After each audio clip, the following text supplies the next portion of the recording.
नमस्कार दोस्तों, मैं डॉक्टर विजय कुमार आप सभी का स्वागत करता हूं आज के इस लेक्चर में।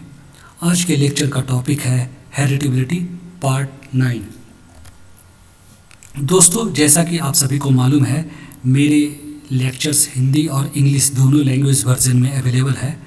आप मेरे चैनल पर आकर या फिर मेरे किसी भी वीडियो के डिस्क्रिप्शन सेक्शन में जाकर आप इन दोनों लैंग्वेज में से किसी भी लैंग्वेज में आप मेरे वीडियो के लिंक को एक्सेस कर सकते हैं। जैसा कि विदित है, आज तक हेरिडिबिलिटी सीरीज में मैंने introduction, definition, types, general features, myth और मिसकंसेप्शंस, इम्पोर्टेंस, यूजेस ऑफ हेरिडिबिलिटी, इसके अलावा मेथड ऑफ एस्टिमेशंस ऑफ हेरिडिबिलिटी में आइडेंटिकल ट्विंस के बेसिस पर किस तरीके से हेरिडिबिलिटी को एस्टिमेट किया जा सकता है, इस बारे में मैंने चर्चा किया है। आज के इस वीडियो में हम देखेंगे कि ऑफ स्प्रिंग पेरेंट के इंफॉर्मेशन के बेसिस पर हम किस तरीके से हेरिडिबिलिटी को एस्टिमेट कर सकते हैं। तो आइए अब हम देखते हैं ऑफ स्प्रिंग पेरेंट रिलेशनशिप के बेसिस पर हेरिडिबिलिटी का एस्टिमेशन किस प्रकार से होता है। The relationship between the offspring and parent can be measured as the correlation coefficient between offspring and parents और as the regression offspring on parents. अब जब हमें ऑफ स्प्रिंग पेरेंट का इंफॉर्मेशन हमारे पास हो तो इस कंडीशन में हम दो अप्रोच ले सकते हैं। कोरिलेशन कोएफिशिएंट को एस्टिमेट किया जा सकता है या फिर रिग्रेशन कोएफिशिएंट को एस्टिमेट किया जा सकता है हेरिडिबिलिटी के एस्टिमेशन के लिए। यह दो अप्रोच में से कोई भी अप्रोच हम ले सकते हैं। तो both the correlation and the regression coefficients provide identical estimates of heritability if the phenotypic variance among parents and among offspring is the same. ये जो दोनों अप्रोच हैं यह आइडेंटिकल एस्टिमेट हेरिडिबिलिटी के देंगे यदि फिनोटाइपिक वेरिएंस पेरेंट्स में और ऑफस्प्रिंग में दोनों में सेम हो। जिस भी ट्रेट का हम हेरिडिबिलिटी निकालना चाहते हैं उस ट्रेट का फिनोटाइपिक वेरिएंस ऑफस्प्रिंग में और पेरेंट्स में यदि सेम होगा तो उस कंडीशन में हम दोनों अप्रोच में से किसी भी अप्रोच को जो हमें इजी लगता है उस अप्रोच को लेकर चल सकते हैं। हम रिग्रेशन के बेसिस पर भी हेरिडिबिलिटी निकाल सकते हैं, कोरिलेशन कोएफिशिएंट के बेसिस पर भी हेरिडिबिलिटी को एस्टिमेट कर सकते हैं। कंडीशन यह होगा कि फिनोटाइपिक वेरिएंस पेरेंट ग्रुप में और ऑफस्प्रिंग ग्रुप में दोनों में सेम होने चाहिए। But in live stock species this condition is usually not fulfilled because the parents are usually a selected group। लेकिन लाइव स्टॉक में जनरली यह पाया जाता है कि जो फिनोटाइपिक वेरिएंस है वह पेरेंट ग्रुप में और ऑफस्प्रिंग ग्रुप में सेम नहीं होता है। Consequently the phenotypic variance among parental group is less than the phenotypic variance among the offspring। हम जनरली पेरेंट्स में सिलेक्शन करते हैं लाइव स्टॉक के कंडीशन में, इस वजह से जो फिनोटाइपिक वेरिएंस पेरेंटल ग्रुप में होता है वह ऑफस्प्रिंग ग्रुप से कम होता है। When variances between parents and offspring groups are unequal, regression of offspring on the parent provides more valid estimate of heritability। अब इस कंडीशन में जब फिनोटाइपिक वेरिएंस पेरेंट के ग्रुप और ऑफस्प्रिंग के ग्रुप दोनों में डिफरेंट है तो इस कंडीशन में अब जो दो हमारा अप्रोच था रिग्रेशन कोएफिशिएंट और कोरिलेशन कोएफिशिएंट, इन दोनों मेथड द्वारा हम हेरिडिबिलिटी को एस्टिमेट कर सकते थे। ये दोनों मेथड डिफरेंट एस्टिमेट देंगे क्योंकि अब phenotypic variance among the parent among the offspring different है। तो इस कंडीशन में कौन सा मेथड हमारे लिए ज़्यादा एक्यूरेट होगा यह जानना आवश्यक है। तो यहाँ पर हम रिग्रेशन वाले अप्रोच को लेकर चलेंगे। Regression of offspring on parent ज़्यादा एक्यूरेट मेजरमेंट देगा। अब हम regression of offspring on parent में कौन कौन से अप्रोच लेकर चल सकते हैं। तो यहाँ पर दो तरीके से हम regression of offspring on parent कर सकते हैं। हम एक बार तो किसी एक parent regression of offspring on one parent को यूज कर सकते हैं।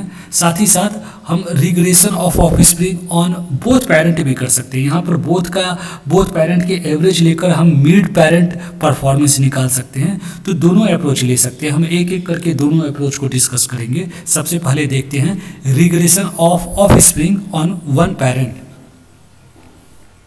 Regression coefficient of performance of offspring on performance of one parent, either sire or dam, measures half of the narrow sense heritability.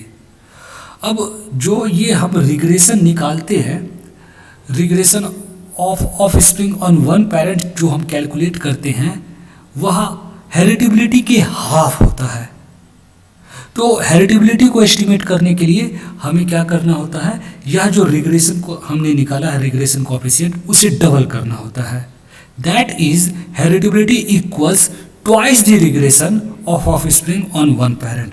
यदि हम ये रिग्रेशन कोएफिशिएंट को double कर देंगे तो हमारे पास हेरिटेबिलिटी का वैल्यू आ जाएगा, क्योंकि जो रिग्रेशन कोएफिशिएंट होता है वह हाफ होता है हेरिटेबिलिटी के। अब हम दूसरे मेथड को देखेंगे, regression of offspring on mid parent. The regression of performance of offspring on the average performance of the parent estimate heritability. अब यहाँ पर इस मेथड के द्वारा जो हम रिग्रेशन कोएफिशिएंट निकालते हैं वह हेरिटेबिलिटी के इक्वल होता है। इस वजह से यहाँ पर हमें हेरिटेबिलिटी को डबल या हाफ करने की आवश्यकता नहीं है। Heritability equals regression of offspring on parents. अब हम कौन सा मेथड को यूज़ करें, पहले फर्स्ट मेथड को यूज करें या सेकंड मेथड को यूज करें, एक पेरेंट के बेसिस पर करें या बोथ पेरेंट का एवरेज करके हम रिग्रेशन को निकालें, यह डिपेंड करता है कि हमारे पास इन्फॉर्मेशन किस तरीके के हैं। यदि हमारे पास दोनों पेरेंट की इन्फॉर्मेशन है तो हम बाद वाला मेथड को यूज़ करेंगे, दूसरे मेथड को यूज़ करेंगे जो अभी इस स्लाइड पर दिखाया जा रहा है। यदि हमारे पास सिर्फ एक पेरेंट का इन्फॉर्मेशन अवेलेबल है तो हम फर्स्ट मेथड को यूज करेंगे, regression of offspring on one parent वाले मेथड को यूज करेंगे। कुछ एग्जांपल भी इस स्लाइड पर दिए गए हैं। If trait is sex limited like egg production, milk production, regression of daughters on the dams can be used to calculate the heritability. अब सेक्स लिमिटेड जो ट्रेट होते हैं वहाँ तो किसी एक ही सेक्स में मिलेंगे, तो इस तरीके के ट्रेट में हम regression offspring on parent कर सकते हैं। यहाँ पर दोनों ट्रेट एग प्रोडक्शन और मिल्क प्रोडक्शन ये दोनों फीमेल सेक्स में पाए जाते हैं। इस वजह से हमने यहाँ पर regression of daughter on dam को यूज किया है हेरिटेबिलिटी को एस्टिमेट करने के लिए। If the observations for the trait are available in both parent like body weight, wool trait, etc., the regression of offspring on mid parent can be used. अब यदि जो परफॉर्मेंस है वो दोनों सेक्स में अवेलेबल है, जैसे बॉडी वेट, वूल production, इस तरीके के ट्रेट दोनों सेक्स में अवेलेबल होते हैं, तो यहाँ पर regression of offspring on mid parent use किया जा सकता है। दोनों पेरेंट के परफॉर्मेंस का एवरेज लेकर हम रिग्रेशन कोएफिशिएंट को कैलकुलेट कर सकते हैं।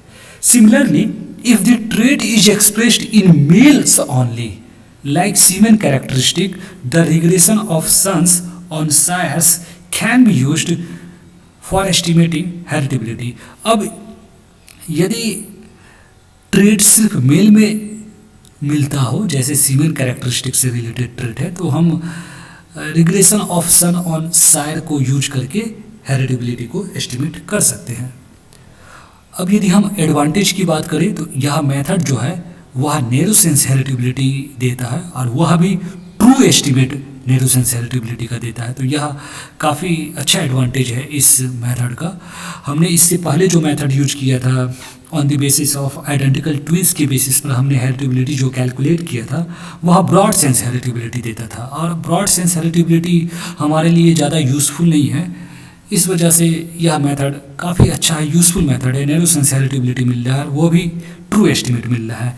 लिमिटेशंस की बात की जाए तो इसमें एक लिमिटेशन है कि यहाँ पर हमें पेरेंट्स के भी इंफॉर्मेशन को कलेक्ट करना पड़ेगा, रिकॉर्ड करना पड़ेगा। और जनरली डेवलपिंग कंट्री में, इंडिया में, हमारे यहाँ रिकॉर्डिंग एक बहुत बड़ा समस्या है। जो हमारे पास रिकॉर्ड मेंटेन करना यह काफ़ी मुश्किल है। जनरली फार्म्स में, अनऑर्गेनाइज्ड फार्म्स में या फिर ऑर्गेनाइज्ड फार्म्स में भी यदि आप रिकॉर्डिंग कहा जाए तो जनरली रिकॉर्ड अवेलेबल नहीं होते हैं। तो इस वजह से ऐसे यह मेथड जो है थोड़ा सा प्रॉब्लमेटिक होगा ऐसे कंडीशंस में।